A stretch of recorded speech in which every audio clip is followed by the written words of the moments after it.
super blessed and fortunate to be in Elijah's presence today. We've had a future conversation earlier on, and trust me, guys, this guy is somebody who you definitely want to tap into as far as his mindset and everything that he's experienced being a student athlete and all the athletes that he's currently working with. But again, I don't want to have the limelight. I want to be able to give that over to Elijah, talk a little bit more about him, his story, his journey being an athlete, and where that's led him today in his career path as well. But with that being said, Elijah, do you mind briefly introducing yourself, listing your name, the sport, the school that you attended, and where you're currently at? Yeah. First, I'd like to thank you for your gracious and honorable comments and praise, brother. I appreciate you, Josh, and for what you do. And then I also, quick shout out to Taylor Smith for connecting us. Good colleague, and she is a licensed counselor who is dedicated to the cause of promoting health in the athletic realms. Also, I want to just give a shout out to our Lord and Savior Jesus Christ. But with that being said, what's up, everybody? My name is Elijah Burch. I am currently a graduate student in a counseling program at Youngstown State University, and this is my last semester.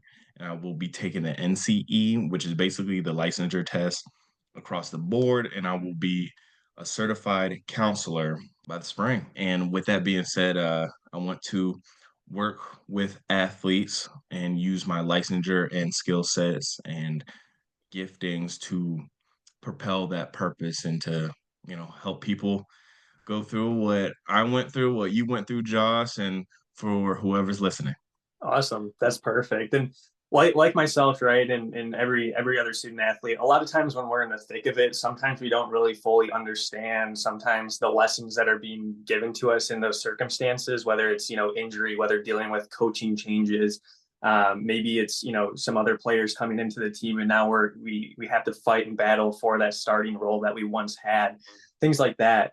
But, for you, Elijah, during your time in school and playing football. How did that journey as a student athlete really shape you both personally as well as athletically? First, it made me more flexible because starting out, I got a scholarship to Ashland University.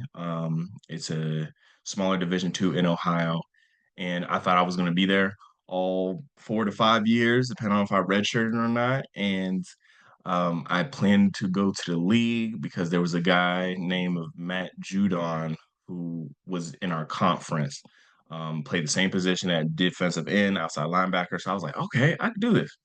And being on scholarship and coming in at the third depth as a third spot in the depth chart as a freshman, I was pretty excited. But then I got injured, MCL sprain, which basically means your whole knee got sprained, just like ankle would. So it's like, oh man.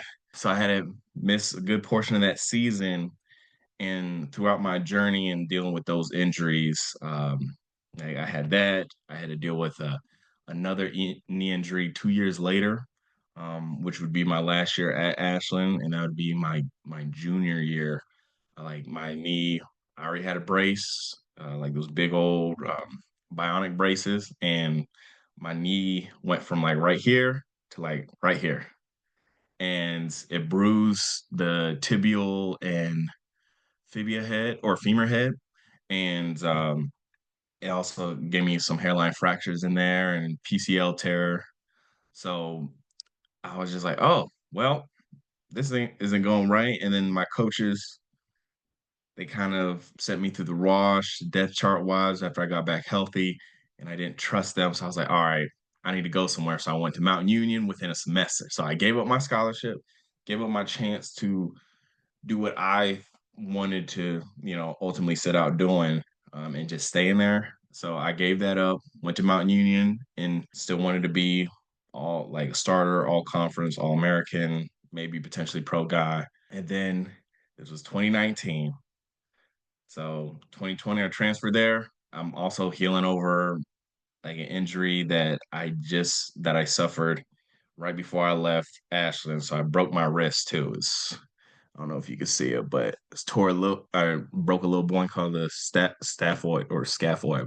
So I broke that, getting over the surgery, that first spring in Mount, and then boom, it was 2020 spring. We all know what happened. It was COVID. So went through COVID, came back, had a weird, fall where, teams were only practicing against each other. I worked my way up to the starting spot, adjusting and being flexible and being, resilient. I was like, okay, this is, and by the way, guys, Mount Union is Division 3. So there's no athletic scholarships. There's not a whole bunch of resources, but they still have a good school. They have excellent facilities. And we were still fortunate on that level, even though it was more limited. So with all that being said, it started to pan out like that latter end of 2020, but then boom, the coaches that recruited me all left. So basically the recruiter he left, my head coach that liked me left, and then my position coach slash defensive coordinator left.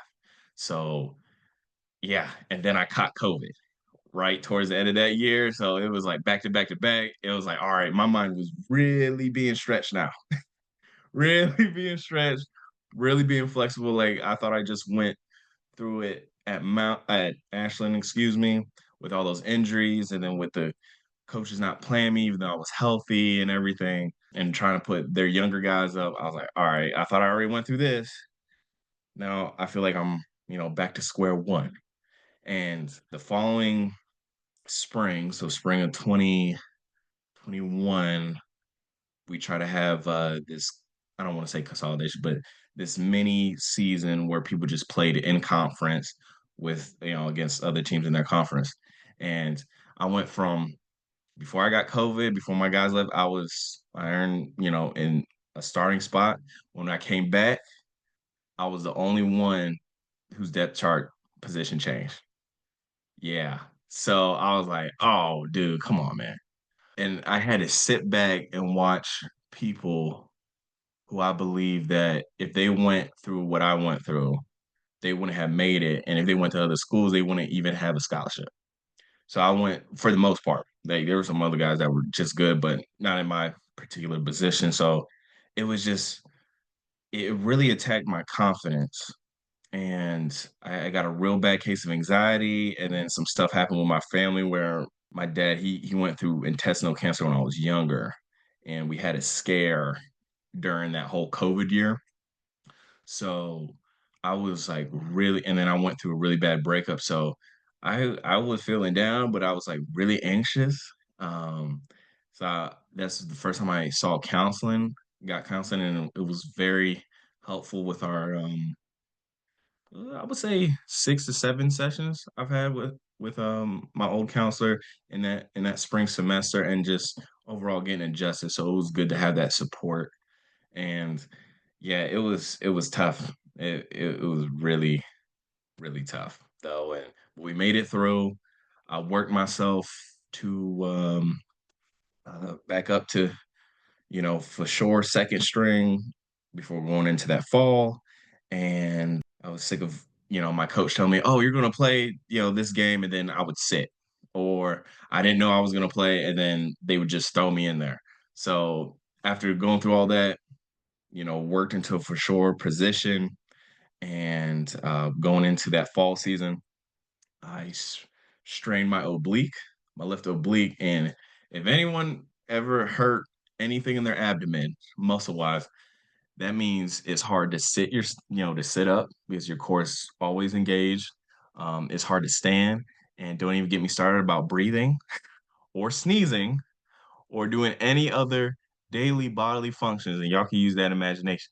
It was literally gut wrenching for 2 weeks. Like I couldn't move, but it was crazy. I was able to play in our first game, and I recovered a fumble with the limited amount of time I had. But I bounced around that depth chart, and that was so frustrating to the point where it's like I worked this hard, had an injury that I couldn't really control, and then I was healthy, came back healthy, did good every chance I got in, but I just saw everybody moving along without me. The whole game plan was formed without me. So despite my production, it was almost like a kick in the face every day. Like I remember going to the after game practices as well as liftings without having even playing. And I would see not only was I felt it was embarrassing and against my honor and what I've like worked for, but it was almost torture to hear guys complain about their playing time when I didn't get anything. And if I looked at the tape, my opinion, and from coaches in my family, they believed I was producing at a higher level.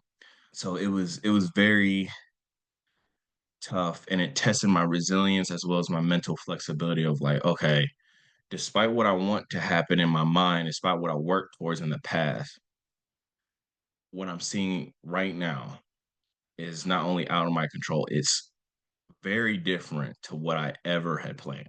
And that whole struggle, it led me to what I think is a very I call it like performance depression. And it got to the point where I couldn't sleep. So this same season when I got back after my oblique injury, that whole season, I couldn't sleep most nights until 3 o'clock. And this includes the days where we had to go work out at 6 a.m., but we had to get up at, 5:20 to get ready and stuff. And this also included the practice days. This also included the game days. Like I would be so worried about what I had done in practice, or what's going to happen to me, or why am I going through this? I was robbed of like that peace. But going through that, having a limited amount of time, I really dove deep into like my religion and spiritual walk with God, and just like, you know what, Lord, this is in your hands. You created everything, you laid out everything. This is going to be for my good, even though I can't see the good of it. You got this. You got me. You got me to this point. We're going to be all right. And also having help for my one and only dad, who, he's played at all three levels in football, high school, college, and the pros, and he played at Michigan. And he helped me with those struggles, just like, son, I know it's like sometimes when you also, like, despite what you're worried about, God's also trying to just tell you something, and you just got to spend time with him. So that part of flexibility is like, okay, what do I really value? What do I consider my sources? And then how do I also value the supports that I'm given, including, you know, God, and then, my family, including my father, my mother, and everybody. So it was basically like a realignment. And towards the eighth and 10th week, even though I played in like two playoff games, that last playoff, like a third one, my coach literally sat me down. He's like, "All right, man, we're gonna cut you off the roster because we can only dress so many guys. These are the people we want to go. We're gonna go with some younger guys just cause, even though you've done great and everything." So I went from scholarship to being projected to be a really good player at a higher division, coming down, earning a starting spot, getting sick, and then being brought down to not only second team, but like third team, and barely, maybe sometimes not even playing, work myself back. And then now they cut me off in the highest point of the competition, the most important part, all because they want to. And he literally said, my position coach, he's like, look, man, I hate to do this. You're my guy, but you got to have your position coach, your defensive, your coordinator, and your head coach. You got to have, out of those three, you got to have two on your side, and you have two against you. And I looked my guy dead in the eyes, and I was like, okay, with all the stuff I've been through, coach, I really respect you for, you saying that, because it's actually the first time I've heard that. But I'd rather die than let the same thing that's happened to me happen to somebody else without doing anything about it. And I had to watch practice in the cold. I had I had to watch the game if I did to, and I had to watch a playoff game of the team I was a part of on TV, or hang around the locker room. That was terrible. So that's also when I knew, I was like, all right, for my last year, I had to make a scenery change, because again, they already moved on. So I've already had two people, two coaches, two coaching staffs move on from me, despite always having good grades. I was a dean's guy, performing athletically.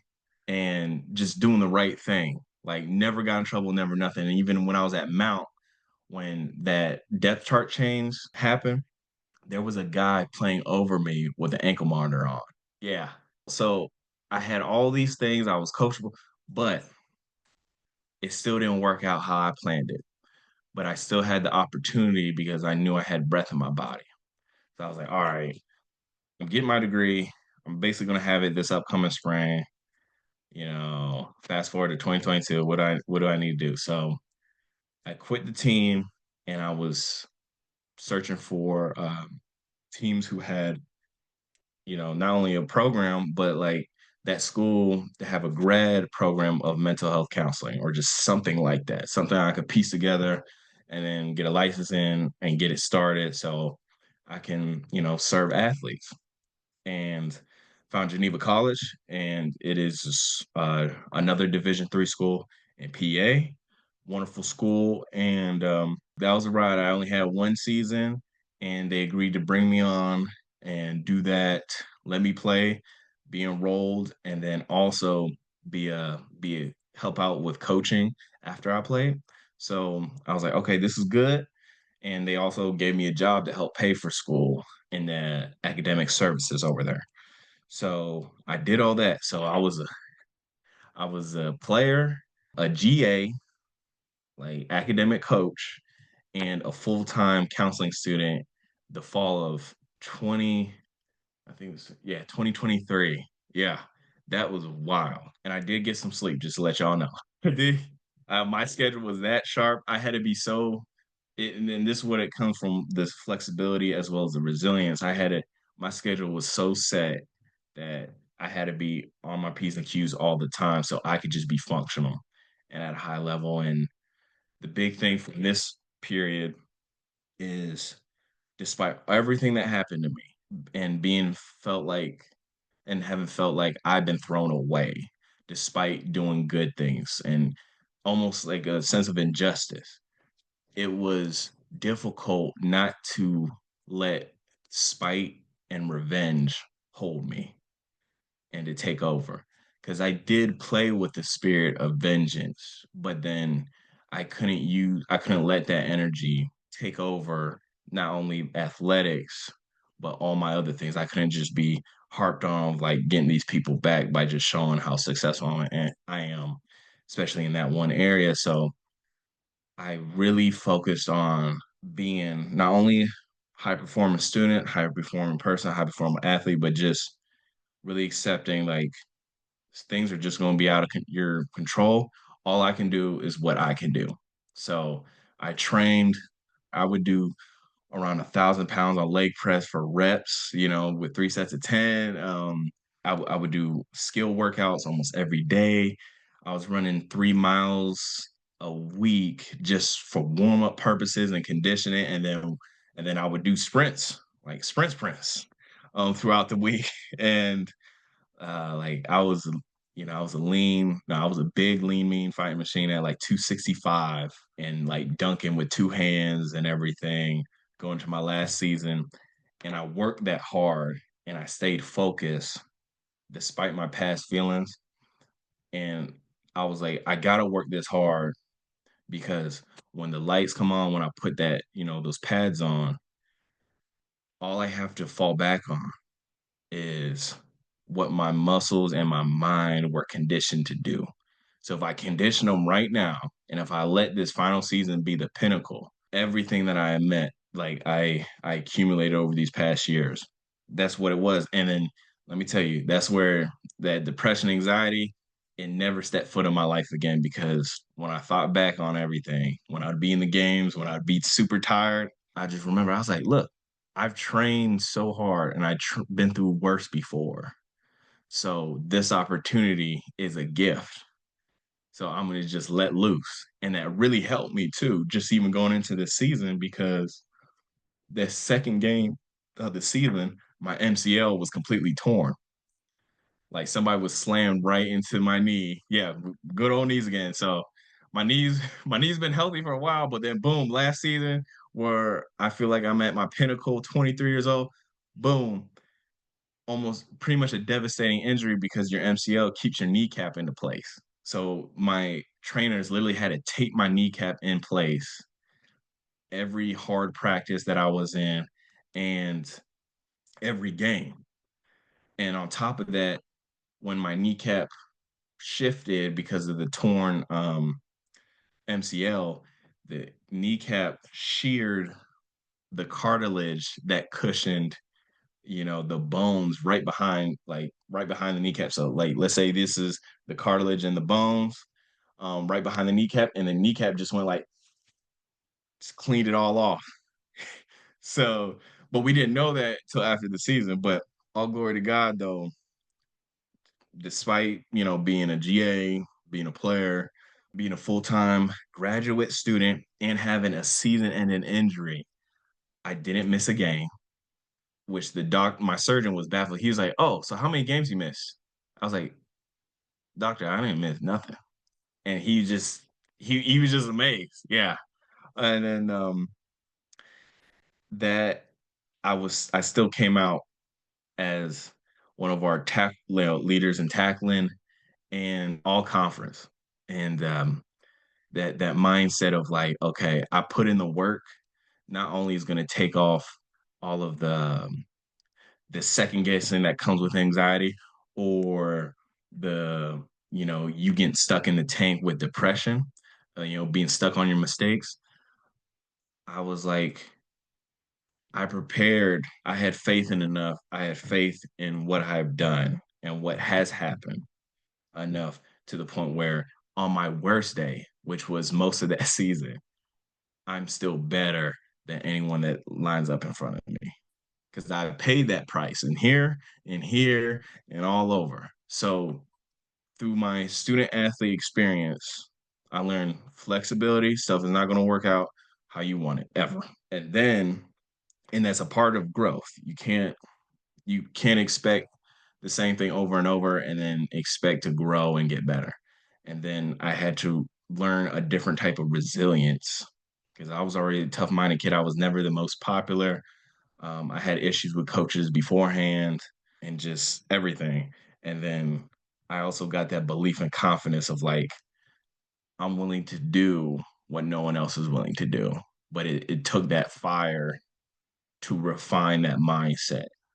And that's what separates me now mentally as well as everywhere else in my life compared to, fellow counselors, fellow professionals in general, anybody walking on the street. Like I take that, I'm like, no, I can do this. I've been allowed to do this. I passed these tests. And I know most people aren't willing to do that.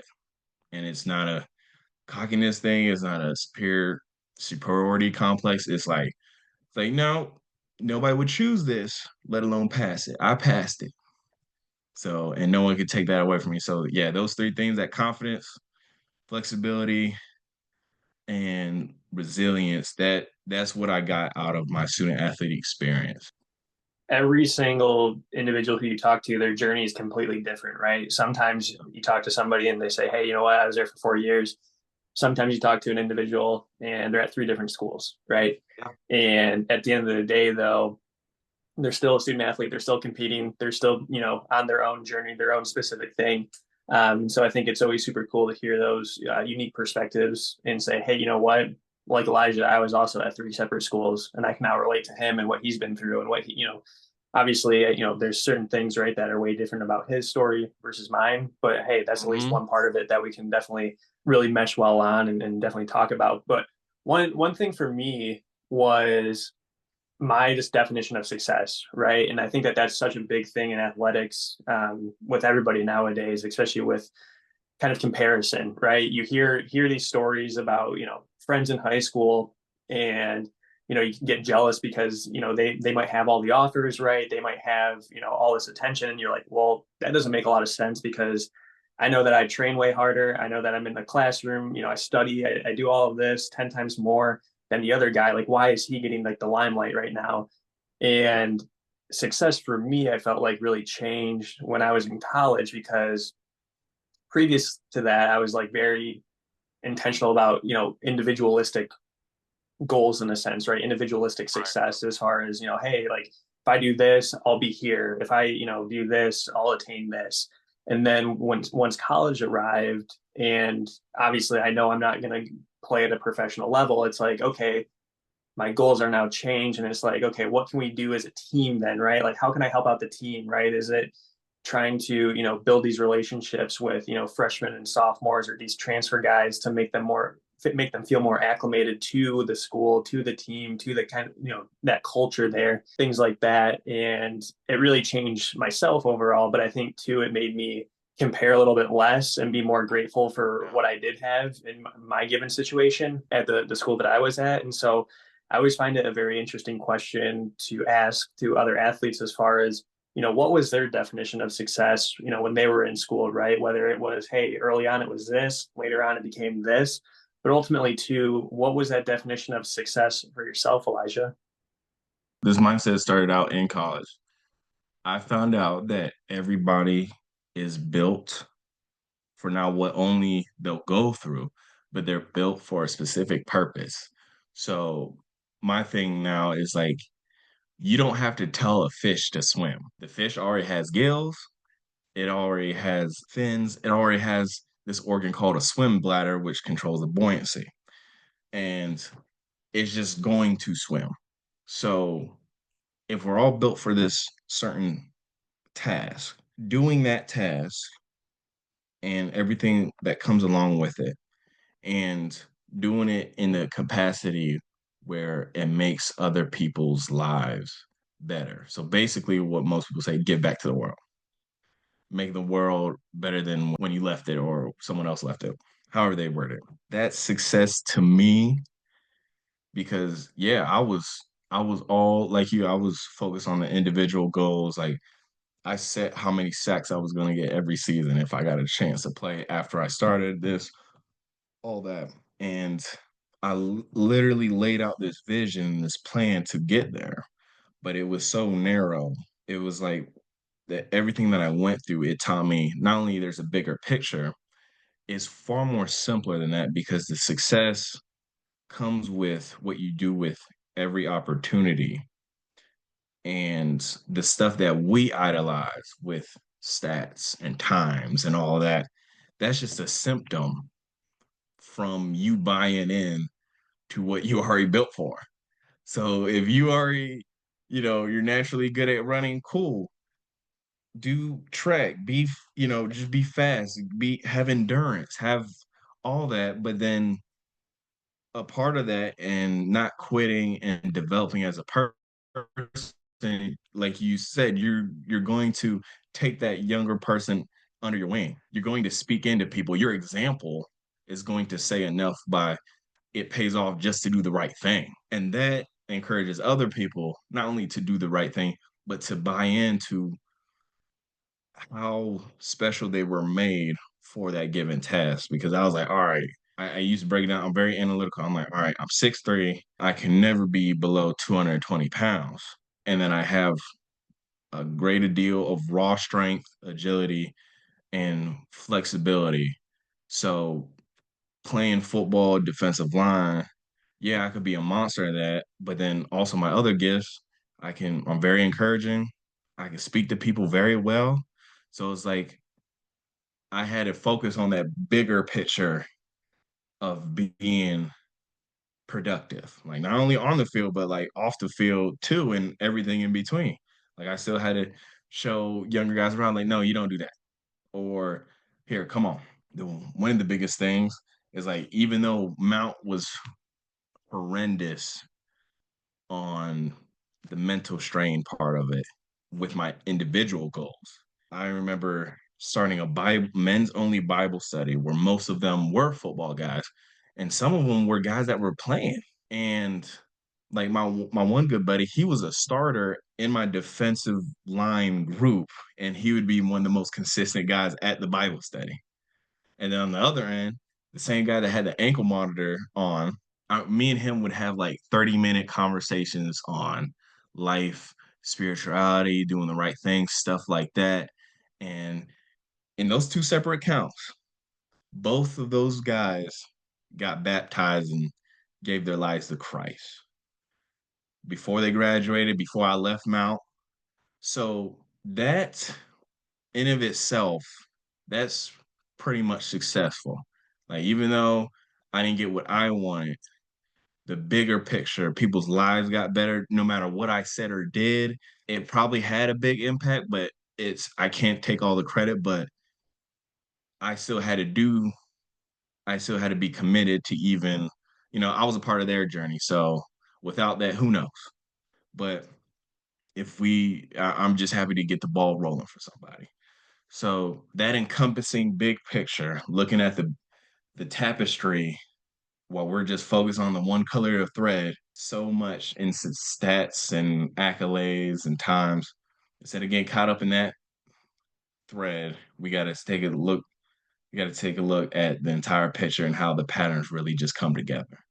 And all in all, it's the big picture and what you're built for and what you have gifting wise and how you're made and everything that you've been through. It prepares you to give back to the world in a certain way. And just stay in your lane with that and it's going to take care of the West. That's how I define success.